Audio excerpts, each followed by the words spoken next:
I figure that since today is Canada Day, a brief history lesson of my fair nation is in order. Let's start from the beginning. Now, the UK and France both settled here in what is now Canada, and did what any self-respecting nation would do. They fought over it. For roughly 75 years, the French and Native Americans fought the English in what has been collectively known as the Intercolonial Wars, the final one being in 1754 called the French and Indian War, ending with the Treaty of Paris in 1763, giving Britain control of the entire territory.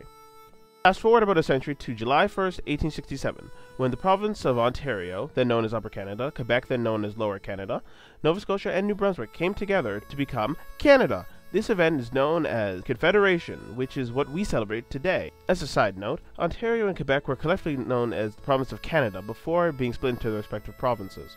The day Canada became more or less independent was on December 11, 1931, along with the dominions of Australia, New Zealand, Newfoundland, Ireland, and South Africa.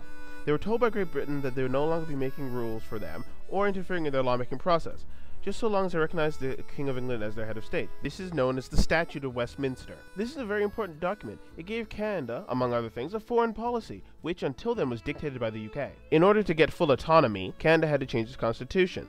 Unfortunately, due to the way the British North America Act, the document that actually made Canada, was structured, remaking the Constitution required all the provinces to agree, which was difficult, with 4 provinces, let alone with 10, and 2 territories. Britain did pass the British North America Act too, which gave more control to Canada, but the main problem with the United Provinces came with Quebec. Quebec, the French part of Canada, has not always seen eye to eye with the federal government. As such, there have been many spats between the two of them over the past decades. This all came to a head in 1980 when Quebec had its first referendum to separate. This did not go so well for the separatists, being beaten out with 60 against and 44. In 1995, however, they were significantly closer with 51 against, but 49 for, but they ultimately still failed. It was in 1982 when all the provinces, Quebec notwithstanding, agreed to change the constitution and have the UK officially relinquish all lawmaking ties to the country. You may think that March 29th, the day the Canada Act was passed, would be called Canada Day, but Canadian March is the absolute worst, so July 1st it is.